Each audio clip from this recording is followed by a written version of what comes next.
Olá, começa agora mais um episódio do Fórum Bíblico. Seja muito bem-vindo e muito obrigado pela sua preferência. Como sempre, o nosso objetivo é ajudá-lo aqui a compreender de forma mais profunda a Bíblia Sagrada. E a sua participação é essencial para o sucesso deste programa. Se há algum texto bíblico que lhe pareça particularmente difícil ou que não compreenda totalmente, ou então se existe algum tema da Bíblia que lhe desperte dúvidas, então quero desafiá-lo neste momento a partilhar connosco as suas questões. Pode enviá-las para o nosso e-mail, ele é programas@novotempo.pt, ou então, se preferir, de forma muito fácil, pode enviar uma mensagem para o número 933 93 9291. Em qualquer dos casos, não se esqueça de mencionar sempre o nome do programa, Fórum Bíblico, para que as suas perguntas cheguem corretamente até à nossa produção. E foi precisamente a necessidade de esclarecimento sobre um tema bíblico específico que motivou a primeira pergunta que nos foi enviada. Quer saber que tema presente na Bíblia é esse? Então fica connosco para conhecer essa primeira pergunta que temos para colocar ao nosso convidado, aqui no Fórum Bíblico, o teólogo Artur Machado, e que vai introduzir o tema hoje em destaque. Olá, Artur. Olá, Marco. Bem-vindo uma vez mais. Vamos então já conhecer a pergunta que nos chegou. Ela tem aqui um contexto introdutório e que é o seguinte. Sei que o dízimo foi estabelecido na lei de Moisés, sendo a 10ª parte de toda a colheita que vinha do campo por todas as tribos de Israel para manter o sustento dos levitas, dos órfãos e das viúvas, isto no Velho Testamento. Após a vinda de Jesus, a sua morte e ressurreição, entramos numa nova era. A minha pergunta é, o dízimo ainda faz sentido nos dias de hoje? Muito obrigado pela pessoa que nos envia esta pergunta, porque realmente é uma pergunta importante. Há muita desinformação atualmente sobre aquilo que era o dízimo. Aliás, na própria pergunta nós vamos ver que há aqui uma mistura de uma mesma palavra que, afinal de contas, é usada na Bíblia para diferentes realidades e com diferentes propósitos. A palavra dízimo vai ser usada com diferentes propósitos. Aliás, é por aí mesmo que nós podemos começar. O termo dízimo é usado tanto no Antigo como no Novo Testamento. E vamos ver a palavra no Antigo Testamento para dízimo é mahaser. E no Novo Testamento a palavra é decate. Ambas as palavras significam a 10ª parte de algo, portanto, a 10ª parte de um produto. Poderia ser um produto oriundo da agricultura, poderia ser um produto oriundo do comércio, poderia ser um produto oriundo de qualquer rendimento. A 10ª parte de algo, é este o sentido da palavra dízimo. E o dízimo não aparece na lei de Moisés pela primeira vez. É importante começarmos a salientar isto. A primeira vez que nós ouvimos falar da palavra dízimo na Bíblia é no livro de Gênesis. Aliás, as primeiras vezes, para sermos corretos, é inclusivamente com Abraão. Abraão foi libertar o sobrinho que tinha sido levado cativo numa guerra que tinha oposto 4 reis contra 5. O principal monarca da coligação que ganhou essa guerra, o rei Quedorlaomer, levou cativos as populações de Sodoma, de Gomorra, e quando Abraão soube da notícia, ele próprio, com os seus aliados, fez um pequeno destacamento militar e foi à procura de libertar o seu sobrinho. E ele foi bem sucedido nessa circunstância, derrotou os exércitos que mantinham o seu sobrinho cativo e quando ele regressa, dá-se um encontro entre Abraão e um personagem do qual nós aqui já falámos, Melquisedeque, num programa anterior. Dá-se este encontro com este rei que é simultaneamente sacerdote. E é interessante que é a primeira vez que se menciona que alguém deu o dízimo a outrem. E é um contexto interessante porque é um contexto que nos mostra que Abraão não é israelita. Abraão vai estar na origem do povo de Israel, mas ele próprio não é ainda israelita. E se Abraão devolveu o dízimo a Melquisedeque, é porque isso estaria em consonância com aquela que era a fidelidade de Deus para com Abraão. Nós lemos, por exemplo, uns capítulos mais adiante, já com Isaac, que é o filho de Abraão, quando Deus fala a Isaac para o motivar, para o encorajar, Deus vai dizer em Gênesis capítulo 26, versículo 5, porque Abraão obedeceu à minha palavra, guardou os meus mandados, os meus preceitos, os meus estatutos e as minhas leis. E logo, o contexto em que Abraão dá o dízimo a Melquisedeque é um contexto onde se menciona que Deus é o possuidor da terra, ou seja, o criador de todas as coisas. E isto é particularmente interessante porque várias vezes na Bíblia, sobretudo nos profetas, em Ageu, uma das razões que a Bíblia dá para a devolução do dízimo é porque Deus é o possuidor de tudo. Deus tem todas as coisas e logo Ele, ao conceder ao ser humano gerir, administrar tudo aquilo que é dele, Deus vai pedir que o ser humano se lembre disso através justamente da devolução do dízimo. Mas a própria palavra dízimo, como eu mencionei, tem 3 aplicações na Bíblia e é preciso distinguir essas 3 aplicações. Há um dízimo que é do mesmo género daquele que Abraão deu a Melquisedeque. E Melquisedeque vai ser importante na segunda parte do nosso programa, porque a Epístola aos Hebreus vai falar dele também em relação com o sacerdócio e em relação com o dízimo. E, portanto, esse dízimo que nós poderíamos dizer que é um dízimo sacerdotal, digamos assim, porque realmente Melquisedeque é sacerdote e tem funções sacerdotais, vai, portanto, mostrar que o dízimo é dado a quem executa essas funções. E à parte Abraão, depois nós vemos que Jacó também promete a Deus numa outra circunstância, portanto o neto de Abraão promete a Deus, se Deus for com ele, que ele lhe devolverá o dízimo. Vemos que isso é uma prática que está assumida na vida dos patriarcas. Depois ela vai aparecer realmente de novo na história do povo de Israel. Em Levítico, no capítulo 27 e versículo 32, é dito: no tocante às dízimas do gado e do rebanho, de tudo o que passar debaixo do bordão do pastor, o dízimo será santo ao Senhor. Este dízimo aparece como gratidão a Deus pelas bênçãos que Deus concede e era dado aos levitas, porque os levitas não tinham herança entre as tribos de Israel. E Deus tinha mesmo dito isso, como os levitas estão alocados ao santuário e a todo o processo de expiação do pecado que estava e de mediação do pecado que estava afeto ao santuário, Deus diz, os levitas não têm herança na terra de Canaã, na terra prometida. Não provinha da sua atividade. Exatamente. E, portanto, todas as tribos contribuiriam, através do dízimo, para o sustento dos levitas e dos sacerdotes. E, teologicamente falando, portanto, o dízimo não é pago, o dízimo é devolvido. Isto é muito importante de salientar. Mas a própria palavra dízimo vai ter ainda uma aplicação a 2 outras realidades. E às vezes isto é o que provoca confusão quando as pessoas leem a Bíblia e que eu notei na pergunta que nos foi enviada, porque ali a pessoa fazia menção de que o dízimo era para os órfãos, para as viúvas. Há um dízimo que é inteirinho para os levitas. Não é para órfãos, não é para viúvas. É este que eu acabei de mencionar. O dízimo que é dado aos levitas e que Abraão deu a Melquisedeque. Esse é chamado o dízimo sacerdotal. Em seguida nós temos um outro dízimo. E esse sim, nós vamos ver que ele é confundido erradamente com este que nós falámos primeiramente, mas é um dízimo de outra qualidade. Ele vai aparecer relacionado com o ciclo de 7 anos do ano sabático e que começa a ser praticado apenas quando o povo de Israel entra em Canaã.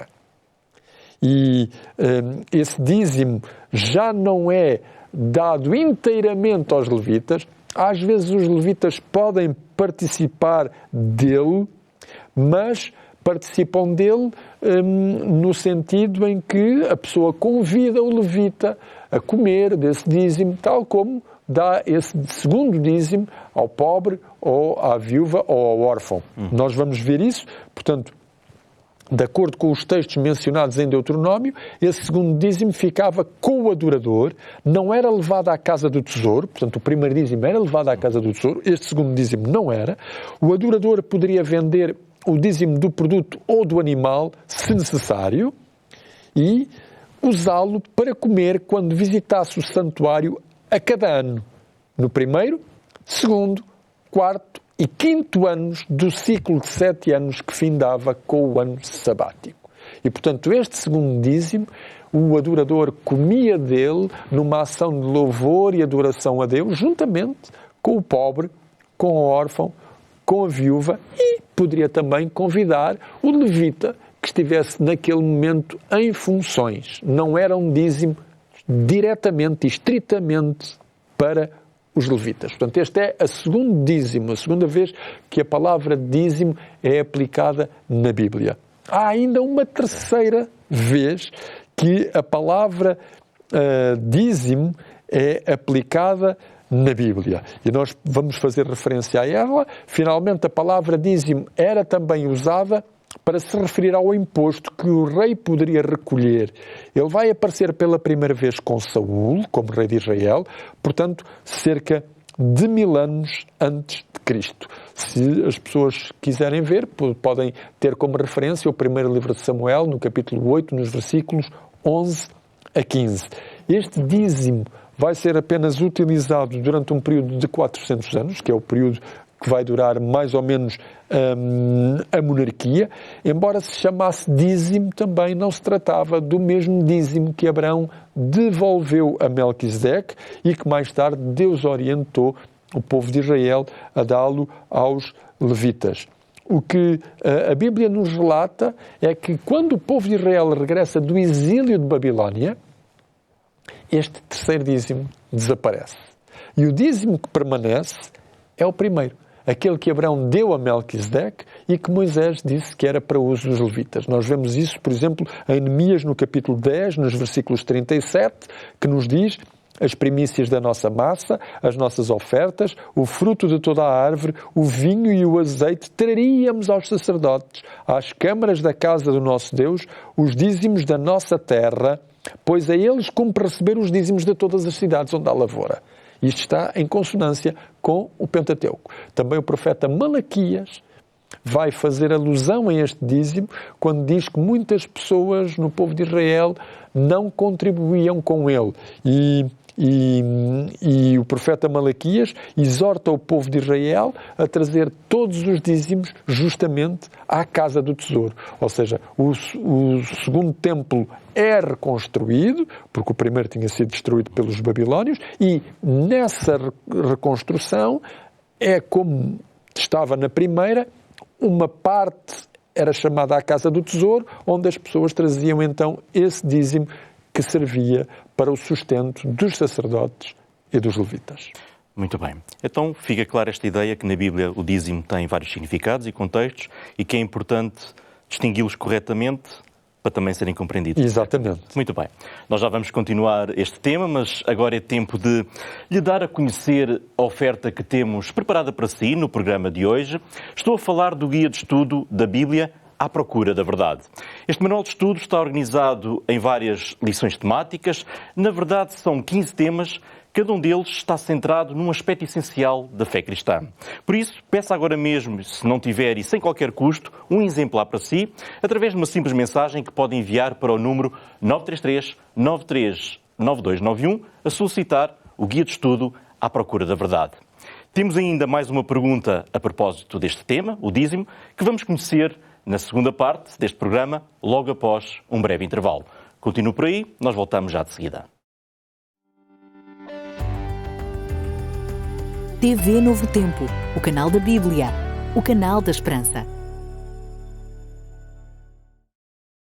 Obrigado por continuar connosco para a segunda parte do Fórum Bíblico e se por acaso só se juntou a nós agora, quero que saiba que estamos a responder a perguntas sobre a prática do dízimo com base na Bíblia. Vamos então conhecer a segunda pergunta. E a pergunta é a seguinte: será que depois de Jesus a prática do dízimo ainda se justifica? E esta pergunta estava também embutida na primeira que foi colocada. Portanto, nós verificamos que havia 3 tipos de dízimos. A seguir ao exílio de Babilónia, continua a praticar-se apenas o dízimo que era dedicado aos sacerdotes. O dízimo que Abraão devolveu a Melquisedeque, o dízimo que Moisés fez alusão às diferentes tribos para sustento da tribo de Levi. Jesus falou justamente acerca desse dízimo, acerca do dízimo que era dado aos levitas e aos sacerdotes, numa crítica. Jesus criticou os fariseus por serem demasiado rigorosos numas coisas e pouco rigorosos nas outras. E isso está em Mateus, no capítulo 23 e no versículo 23. Jesus vai dizer: ai de vós, escribas, fariseus, hipócritas, porque dais o dízimo da hortelã, do endro e do cominho, e tendes negligenciado os preceitos mais importantes da lei, a justiça, a misericórdia e a fé. E Jesus diz: devíeis, porém, fazer estas coisas sem omitir aquelas. O que Jesus critica nos fariseus era esta dicotomia que eles tinham entre julgar que umas coisas eram mais importantes do que as outras. E para Jesus a lei era um todo harmonioso e que deveria ser levada em consideração. Jesus não está aqui a dizer que os fariseus e que os sacerdotes não deviam dar o dízimo. E, portanto, Jesus está-lhes a dizer que eles deviam dar o dízimo. Jesus diz: deveríeis, porém, fazer estas coisas. Mas deveriam também ser tão rigorosos com as outras, que seriam a fé, a misericórdia e a justiça. E, portanto, Jesus quer um todo coerente, um todo coeso. Logo, nós podemos concluir desta primeira parte é que Jesus não condenou a prática da devolução do dízimo. Pelo contrário, Jesus legitimou a sua continuidade. Há também outros autores que acrescentam que o sacerdócio levítico, como terminou, como diz a Epístola aos Hebreus, que o sacerdócio levítico era inferior ao sacerdócio de Jesus Cristo, e como ele terminou, logo o dízimo que estava acoplado à prática do sacerdócio já não estaria mais em vigor.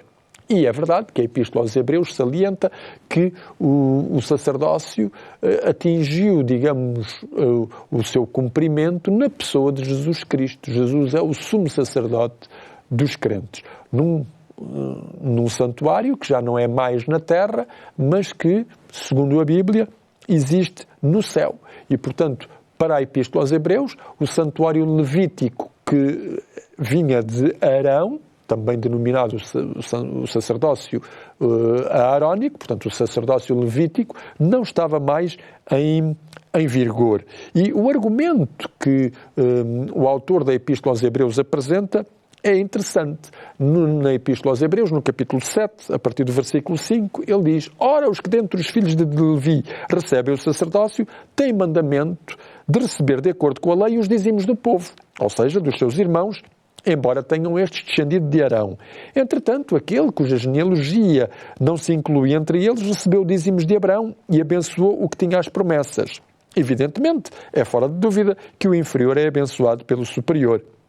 E, por assim dizer, diz no versículo 9, também Levi, que recebe dízimos, pagou-os na pessoa de Abraão, porque ele ainda não tinha sido gerado por seu pai, quando Melquisedeque saiu ao encontro deste. E, portanto, o argumento significativo da Epístola aos Hebreus é: ok, o sacerdócio de Melquisedeque é superior ao sacerdócio de Abraão, mas não se diz que o dízimo foi anulado. Pelo contrário, o autor, na sua argumentação, o autor da Epístola aos Hebreus, continua a dizer que o Arão, afinal de contas, já tinha pago dízimos ou tinha devolvido dízimos, melhor dizendo, através do seu antepassado Abraão, quando este os deu a Melquisedeque.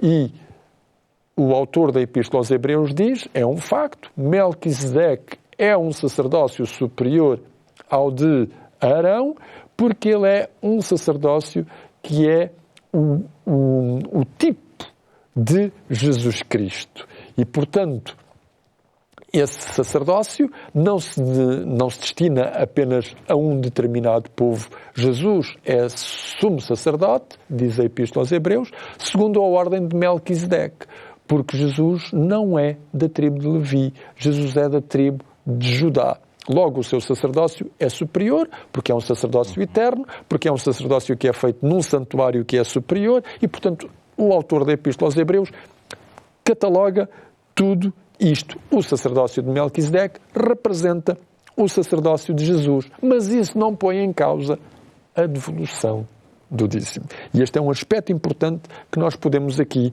salientar. A devolução do dízimo na Epístola aos Hebreus continua a ser legítima porque está essencialmente ligada ao ministério de Jesus e permanecerá assim enquanto esse ministério for requerido e estiver ativo na terra para a salvação de pessoas até à sua volta.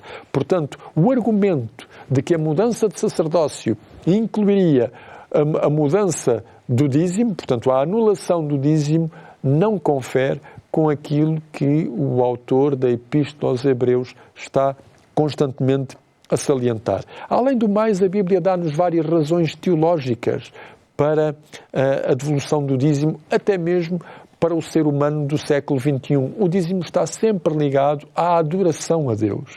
O dízimo é um ato de adoração, um reconhecimento de que Deus é o Criador de todas as coisas. Em segundo aspecto, ele é uma expressão também da parceria entre o divino e o humano. Deus deu-nos a oportunidade de gerirmos todo este planeta com os seus imensos recursos. E, portanto, a devolução do dízimo é o reconhecimento de que nós e Deus somos, de certa maneira, sócios. Somos os administradores dos bens que Deus nos dá. E como Ele tem regras e como Ele tem princípios na administração desses bens, o dízimo é uma forma do ser humano dizer: eu reconheço a superioridade de Deus sobre mim. É também o reconhecimento das bênçãos que Deus nos dá através da graça que é disponível em Jesus Cristo. Logo, é uma resposta de amor e de gratidão que nasce do coração do crente para com o seu Deus. E é a expressão de viver numa relação de aliança onde Deus é simultaneamente o Criador, o Salvador e o Senhor. E, portanto, tal como nós vimos, na Bíblia havia 3 tipos de dízimos, mas só um acabou por permanecer, que é aquilo que nós denominamos o dízimo sacerdotal. Esse dízimo continua em vigor, ele não dependeu da anulação do sacerdócio israelita quando este caducou face ao sacrifício de Jesus e à sua intercessão por nós no santuário celestial, mas, pelo contrário, ele é associado ao ministério de Jesus, que dura enquanto o Evangelho for pregado a todo o mundo nesta geração. Aqueles que são fiéis a Jesus Cristo serão também fiéis na entrega, na devolução dos seus dízimos para a continuidade desta missão, que é a missão da Igreja. Na Bíblia, o dízimo está associado à adoração a Deus, à fidelidade para com Ele, ao reconhecimento de que Ele é o provedor de todas as coisas, e a sua utilidade está ligada diretamente à missão da Igreja. Enquanto a Igreja tiver uma missão para cumprir, o dízimo ajudá-la a cumprir essa mesma missão. Espero, por isso, ter respondido à pergunta que a pessoa nos colocou. E eu tenho a certeza que ficou muito claro pela explicação que deu e que fica na nossa mente esta importância do dízimo enquanto um gesto de gratidão, de reconhecimento por tudo aquilo que Deus é e, acima de tudo, também pelo apoio à missão da Igreja e que continua nos dias de hoje. O nosso tempo, infelizmente, não dá para mais, mas eu quero dizer-lhe que um dos temas para estudo no guia que estamos a oferecer neste programa, o Guia à Procura da Verdade, e que queremos que possa receber se ainda não tem, é precisamente sobre mordomia cristã. É o tema número 10 deste manual de estudo e onde o assunto do dízimo também é abordado e aqui explicado à luz da Bíblia. Assim, se pedir este guia, se ainda não o tiver, ou se já o tiver, poderá estudá-lo novamente, terá acesso a mais informação para complementar o tema que hoje esteve aqui em foco no Fórum Bíblico. Mas também, através deste guia, poderá aprofundar muitos outros assuntos, como a criação, o santuário, a igreja, enfim, a origem do mal, a lei de Deus, a nova terra, enfim, tantos temas que pode aprofundar, todos eles à luz da Bíblia, através da ajuda dos comentários e dos textos que aqui são referenciados. Para receber este manual totalmente gratuito, apenas precisa de enviar uma mensagem para o número que já conhece, eu torno a relembrar, 933 939291, e basta colocar a mensagem: peço o guia de estudo à procura da verdade, e depois a nossa equipa tratará de o enviar para a morada que nos facultar. Não deixe de acompanhar a estreia semanal de cada um destes programas. Já sabe, pode fazê-lo através do canal 186 da MEL ou então no YouTube da Novo Tempo Portugal, e pode também ouvir na emissão da rádio RCS, sintonizando os 91.2 se estiver na região da Grande Lisboa, ou então em qualquer lugar acedendo a radiorcs.pt. Se porventura perdeu algum programa anterior ou quiser rever algum em específico, lembre que estão todos disponíveis em novotempo.pt. O nosso programa tem que ficar por aqui, mas nós vamos continuar a aguardar as suas perguntas, porque cada uma das suas dúvidas pode abrir caminho a novas descobertas no mundo da Bíblia e, claro, trazer para aqui novos temas para explorarmos nos próximos episódios. Regressamos então assim na próxima semana, com mais um Fórum Bíblico e, quem sabe, com a resposta à pergunta que já nos enviou. Até lá, fique bem.